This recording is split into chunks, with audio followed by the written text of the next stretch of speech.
CBS News political analyst Reince Priebus, who was President Trump's former chief of staff, joins us with a former senior advisor to President Barack Obama. That's Valerie Jarrett. Good morning to you both. All right, guys, here we are. The day is finally here. It was a late night for both the candidates. This is a question for both of you. Which states are you watching for? And is there one state in particular that you'll say, we got this? Valerie, can you start us off, please?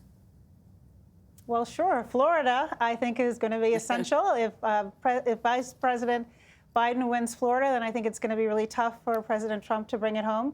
But I think there are lots of states in play, Gayle. I think, look, the fact that President Obama went to Georgia, that Texas is in play, it shows Vice President Biden has really broadened the map and reached out broadly across America. And I think today is a day that all of you who haven't voted have an opportunity to go out there and make sure your voices are heard. And then we have to give time to count the ballots. And I think that's important, that we have an open and fair election, which means counting it all the way to the end. Yeah, they don't call them battleground states for nothing. Reince, your turn.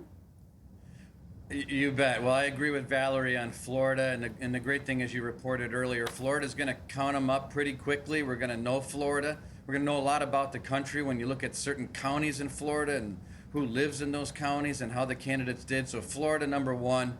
Coming out of the gate for President Trump, very important. Number two, right on the East Coast and in Eastern Time Zone too, early vote count type state is North Carolina. I think North Carolina is going to tell us a lot.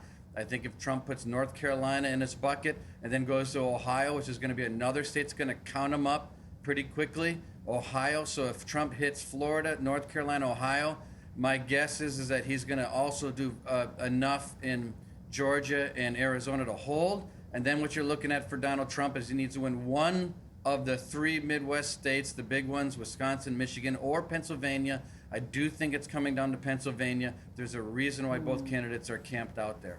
Reince, the president continues to stoke uncertainty about this election, raising skepticism about the counting of ballots, threatening to send in lawyers right away. Why is he taking this approach? Well, I think you're going to find out. I think the president's verbal about it, but I think both candidates are already, by the way. Both campaigns have lawyers right now in Pennsylvania. They've been there for days. They're reviewing an enormous amount of absentee ballots. They're reviewing the postmarks. They're reviewing signatures. There are lawyers from both campaigns, the DNC, the RNC. If this comes down to mail-in ballots, they are going to review them. It's what every campaign does for 20 years. Before I was chairman of the RNC, I was general counsel of the RNC. I headed up election day operations, which was mostly lawyers. That's what campaigns do, Tony. Valerie, if President Trump attempts to declare victory early, as has been rumored he might do, what would the Biden campaign's response be? Well, look, first of all, I don't think he should. We ought to be able to wait until every vote is counted. The American people are showing up at the polls, and why would President Trump want to preempt their opportunity to weigh in and make sure that their vote does count? And so I think the Biden campaign has lawyers as well, just as Rand said, ready to go into court if necessary to protect the right of every American's vote to count. Reince, let's take a look at the early turnout. So far, over 90 million people have already cast their votes early. The thinking among some of the pollsters is that that favors Joe Biden. President Trump says, not so fast. There's a red wave coming because my people will vote on Election Day. Do you think that that will be enough to make up the margin? And do you believe that early turnout favors Biden over President Trump? Well, first of all, your premise to the question, all the lead up, it's 100% true.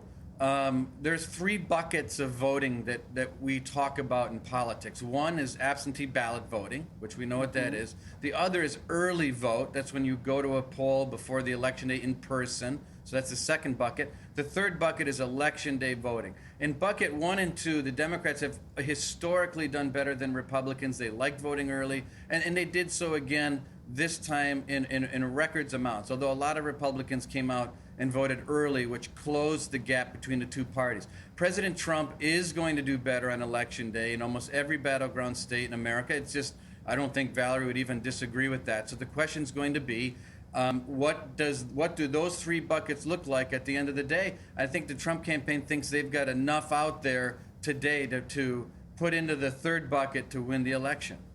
All right, Reince and Valerie, thank you so much. Looking forward to spending the night with both of you tonight.